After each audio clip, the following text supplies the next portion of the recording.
दशरथ के ऐश्वर्य को बढ़ाने वाले, उसकी प्रसन्नता को बढ़ाने वाले, उसके चित्त को शांत करने वाले दशरथ नंदन प्रभु राम और लक्ष्मण। और जिस धनुष की चर्चा आपने की थी और सीता का स्वयंवर का जो प्रण आपने लिया है कि शिव के धनुष पर जो प्रत्यंचा चढ़ा देगा उससे जानकी का विवाह किया जाएगा, तो उस धनुष के दिग्दर्शन को हमारे राजकुंवर भी व्याकुल है कि देखे वो धनुष कैसा है जिसपे राजा महाराजा कहां कहां से आए, प्रत्यंचा चढ़ाना मुश्किल हुआ। कहते हैं उस धनुष पर प्रभु राम अपना दृष्टिपात करते हैं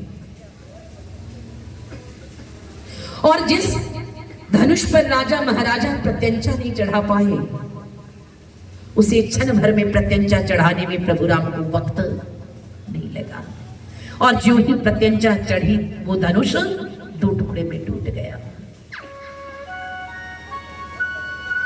और जो ही धनुष के टूटने की आवाज आई जनकपुर में, प्रभु राम की जय हो, प्रभु राम की जय हो, राम की जयकारा को गूंज गए।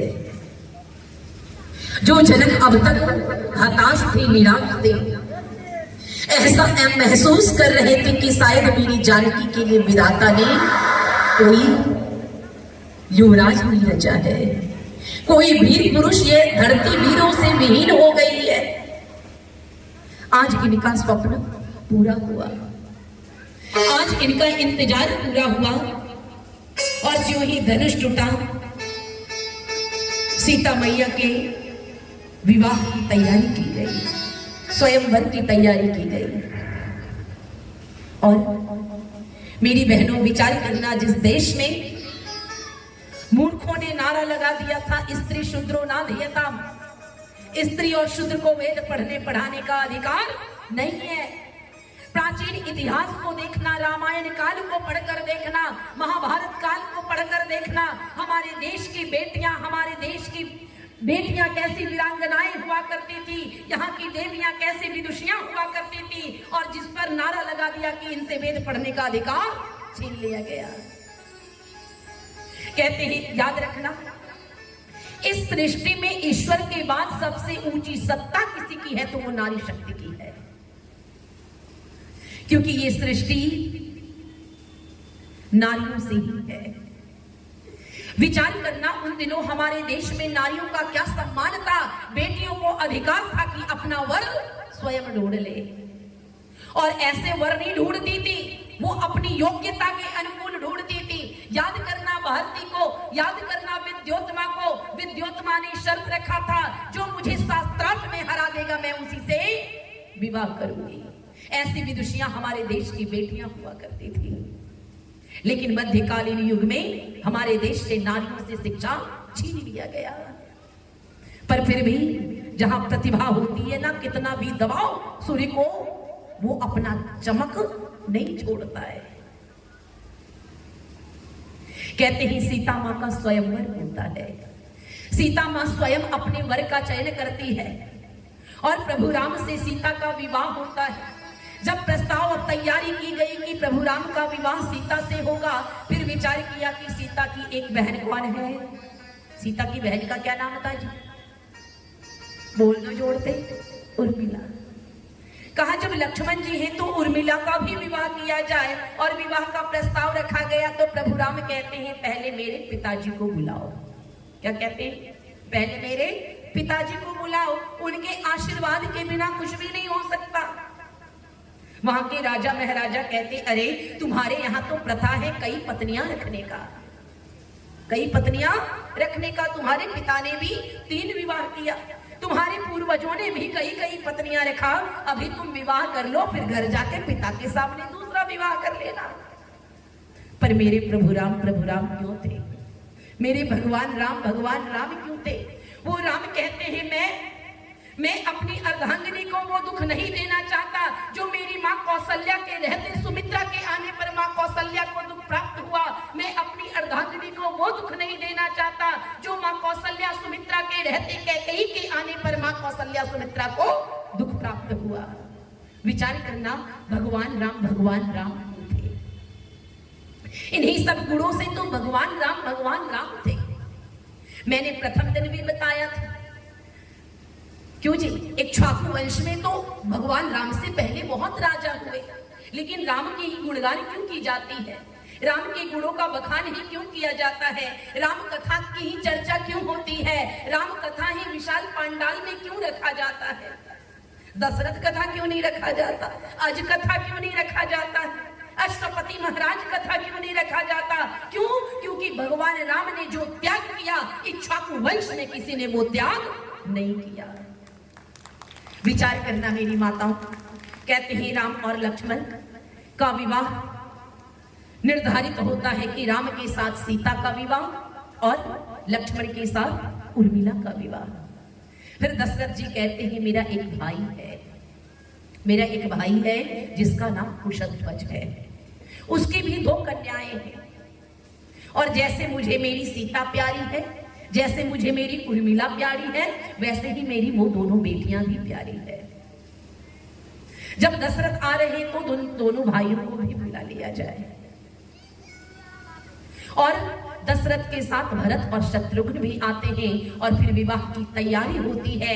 राम के साथ सीता का विवाह होता है, लक्ष्मण के साथ उर्मिला का विवाह होता है, भरत के साथ मांडवी का विवाह होता है, और शत्रुघ्न के साथ श्रुतिकृति का विवाह होता है, और धूमधाम से विवाह रचाया जाता है।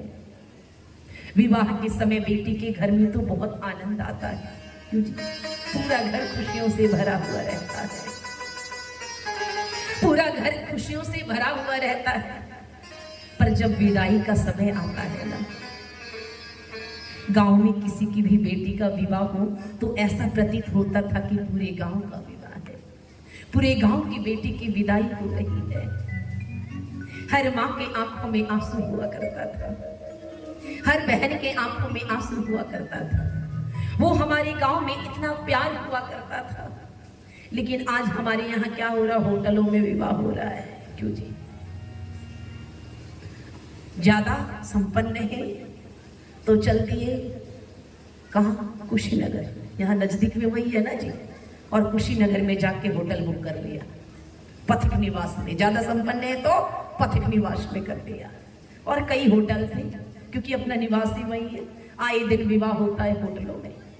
पहले हमारे बेटियों का भी शौक हुआ करता था, बाबूजी मेरी विदाई करना तो घर के आंगन से करना, जिस आंगन में मैं खेली हूँ, जिस आंगन में चहकी हूँ, जिस आंगन में मैं अपने भैया से लड़ी हूँ, मैंने अपनी जिद को मनवाया है, मेरी विदाई उसी आंगन से करना।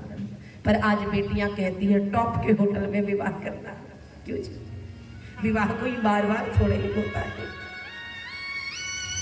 आज हमने इमोशनल छोड़ के प्रैक्टिकल जीवन जीना शुरू कर दिया, और इस प्रैक्टिकल जीवन ने हमारी इमोशन को खत्म कर दिया।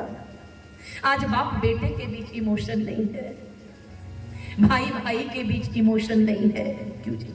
इमोशन बोले तो भावना, हृदय की जो डोर जुड़ी रहती है। आज अंग्रेजी का मामला है तो इंग्लिश तो शब्द थोड़े ज्यादा समझ में आते, पर मेरे तो ज्यादा पल्ले नहीं पड़ता, थोड़ा बहुत आप सबको सुनकर मैं भी सीख लेती। हम देखते हैं आज ये सारी भावनाएं खत्म हो गई है। आज हम राम कथा सुनते हैं, अगर राम कथा सुनकर हमारे अंदर भाई नहीं जगता है तो राम कथा का कोई लाभ होने वाला नहीं है। अगर राम कथा सुनकर बाप बेटे में प्यार नहीं जगता तो वो राम कथा कोई लाभ देने वाला नहीं है। अरे राम कथा क्या है? एक बार मैं प्रयाग जा रही थी, एसी सेकंड क्लास में मेरी टिकट थी। मेरे सामने एक ठीक ठाक बंदा बैठा था। रास्ते में बात हो ही जाती है, थोड़ी बातें हुई तो मैंने भी पूछा, भ्राता जी आप कहाँ जा रहे हो? तो वो बताता कि मैं हाई कोर्ट जा रहा हूँ। मैंने बोला हाई कोर्ट जा रहा हूँ, आप अपने परिवार के बारे में बताओ, धर्म से कितना लगाव है? तो कहता है बहन जी क्या बताऊं, मेरे घर में कोई दिन ऐसा नहीं होता जिस दिन हमारे घर में रामायण का पाठ नहीं होता है। हमारे घर में रामायण का पाठ कोई दिन ऐसा नहीं है कि जिस दिन नहीं होता। हर रोज रामायण का पाठ होता है। मेरे घर के बच्चे को रामायण पूरा याद है, मुझे पूरा रामायण याद है। जिससे पूछो, जहां से पूछो, मैं पूरा बता दूंगा। वाल्मीकि रामायण, रामचरितमानस सबको रट मारा हूं। मैंने पूछा भाई साहब आप प्रयाग क्यों जा रहे हैं? वो कहता मैं हाई कोर्ट जा रहा हूँ। कहाँ जा रहा हूँ? High court. मैंने कहा भाई साहब हाई कोर्ट क्यों जा रहे हो? वो कहता है छोटे भाई से केस चल रहा है, छोटे भाई से केस चल रहा है। मैंने भैया किस बात की केस, किस बात का केस चल रहा है, किस बात का मुकदमा चल रहा है? वो कह रहा है आधा कट्ठा जमीन ज्यादा हड़प लिया है उसने, आधा कट्ठा जमीन पूरा हड़प लिया। मैंने कहा भाई साहब आपने पूरी रामायण पढ़ी है? वो कहता हाँ बहन जी मैंने पूरी रामायण पढ़ी है। मैंने बोला भाई साहब आपको पूरा रामायण याद है? वो कहता है हाँ पूरी रामायण मुझे याद है। मैंने पूछा फिर राम भरत भी याद होंगे? कहा अरे राम भरत क्या, लक्ष्मण शत्रुघ्न भी मुझे याद है। फिर मैंने बोला भैया भाई राम और भरत का प्रेम भी याद होगा? उसने कहा हाँ मुझे पूरा याद है। किष्किंधा में जाकर, किष्किंधा पर्वत पर जाकर कैसे भरत ने अपने राम को मनाया था। और मैंने कहा भैया तुम्हें पूरी रामायण याद है, तुमने जुबान में तो याद कर लिया, तुमने अपने दिमाग में तो याद कर लिया, अगर उस रामायण को तुमने जीवन में धारण नहीं किया तो तुम्हें कोई रामायण याद नहीं है। अरे एक भाई ने एक भाई के लिए राज्य का त्याग कर दिया था, राज्य को फुटबॉल की भांति बना दिया गया। बड़ा भाई लात मार रहा, कह रहा नहीं भैया ये राज्य तेरा है, मेरी प्यारी कैकेयी माँ चाहती है इस राज्य का अधिकारी तू बने, इस राज्य का राजा तू बने, इसलिए इस राज्य मेरा, ये राज्य मेरा नहीं, ये राज्य तेरा है। और भरत कहते ना भैया रघुकुल की रीति चली आई है, घर का बड़ा बेटा ही पिता का उत्तराधिकारी होता है, इसलिए ये राज्य मेरा नहीं, ये राज्य तेरा है। मैंने कहा भाई साहब आपने पूरी रामायण पढ़ी, पूरी रामायण पढ़ी है, राम भरत के प्रेम को पढ़ा ही नहीं होता, समझा होता, जीवन में धारण किया होता, तब तुम्हें रामायण का लाभ होता। वो खड़ा होता है, सामान पैक करता है, कहता है बहन जी मैं अब उतरता हूं। मैंने कहा भाई साहब प्रयाग तो आया नहीं, भाई साहब अभी प्रयाग तो आया नहीं, आपको तो हाई कोर्ट जाना था, मुकदमा था। कहा आपने मेरी आंखें खोल दी। अरे मैं भाई से जाकर माफी मांग लूंगा, कह दूंगा तू आधे कट्ठे की बात करता है, अरे पूरी जायदाद तुम्हारी है, मैं अपने भाई से माफी मांग लूंगा। अरे संपत्ति तो बहुत मिल जाएंगे पर तुम्हारा भाई मिलने वाला नहीं है। मेरे भाइयों रामायण का लाभ ये होना चाहिए, क्यों जी रामायण का लाभ ये होना चाहिए। पर आज हम रामायण का पाठ करते हैं, हम रामायण का श्रवण करते हैं, दिन रात सुंदरकांड का पाठ करते हैं, लेकिन घर में क्या होता है? विचार करना, चारों भाइयों का विवाह होता है। दशरथ जी अपने दोनों बेटे के साथ पहुंचते हैं, भरत और शत्रुघ्न को लेकर चारों भाइयों का और चारों बहनों का विवाह होता है। और विदाई का समय आता है, और जब विदाई का समय आता है तो पूरा जनकपुर रो रहा है, आंखों में आंसू है, आंखों में आंसू है, सब रो रहे हैं। अरे स्त्री पुरुष रो रहे हैं, सो रो रहे हैं, बच्चा बच्चा रो रहा है कि सीता जनक से विदा होकर अयोध्या को जा रही है। पशु पक्षियों के आंखों में आंसू है।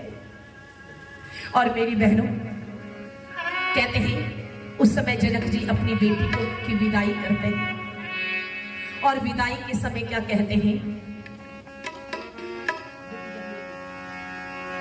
बेटी जहियो तू प्यो के मकान, बाबा के लाज रखियो। बेटी जहियो तू प्यो के मकान, बाबा के लाज रखियो। बेटी जहियो तू प्यो के मकान, बाबा के लाज रखियो।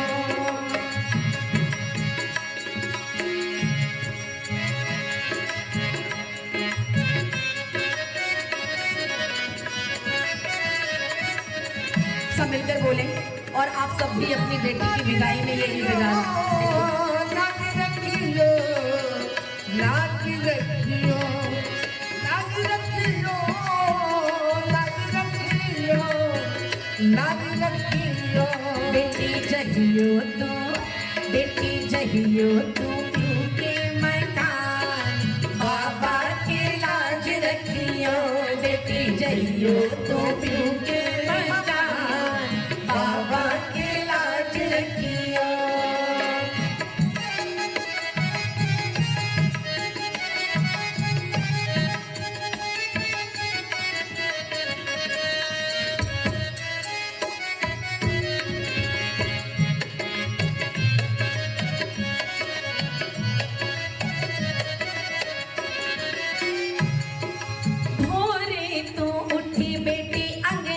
बुहारी हो मोरे तू उठी अंगना बिहारी हो, भोरे तू उठी बेटी अंगना बुहारी हो।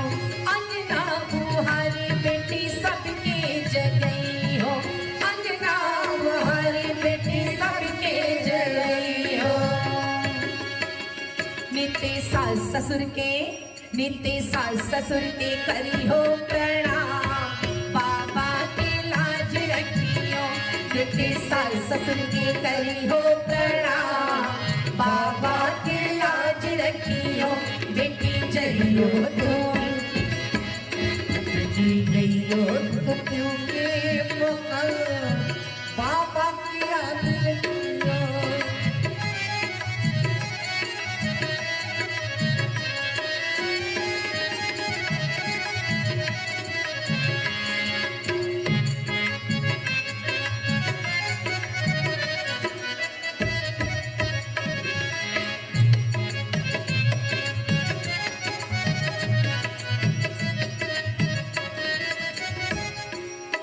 कहा पिता अपनी बेटी से कह रहा, माँ अपनी बेटी से कह रही, कंद मूल शाक के मधुर भोजन बनई हो। कंदमूल शाक के भोजन बनई हो, कंदमूल शाक के मधुर भोजन बनई हो। भोजन बनाई बेटी सबके खिलई हो, भोजन बनाई बेटी सबके खिलई हो। भोजन बनाई बेटी सबके खिलई हो, भोजन बनाई बेटी सबके खिलई हो। बिटिया पीछे तू, बिटिया पीछे तू करी हो जलपान, बाबा के लाज रखी हो। बिटिया पीछे तू करी हो जलपान, बाबा के लाज रखी हो। बेटी जइयो तू पीऊ के मकान, बाबा के लाज रखियो। बेटी जइयो तू पीऊ के मकान। याद रखियो।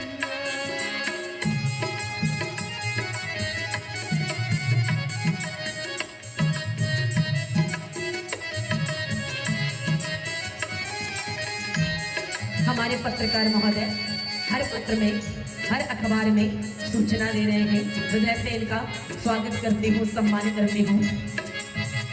बेटी जइयो तू पीऊ के मकान, बाबा की याद रखियो।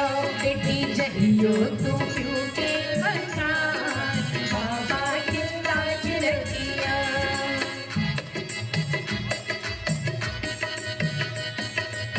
आज कल शाम में अरुणा जी से चर्चा चल रही थी, कह रहे थे बहन जी अगर मेरी बेटियां होती ना तो किसी चीज की कमी नहीं होती, आपको उठने तक नहीं देती, इतनी सेवा करती। कहा बेटियां होती ही हैं ऐसी, इसलिए कहा बेटी जइयो तू पीऊ के मकान, बाबा की लाज रखियो।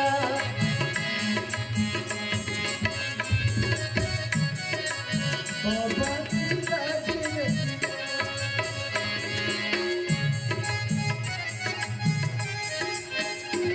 कहा हमें कैसे उपदेश देने चाहिए बेटियों को। टोला पड़ोसन से झगड़ा न करी हो, टोला पड़ोसन से झगड़ा न करियो। टोला पड़ोसन से झगड़ा न करियो। टोला पड़ोसन से झगड़ा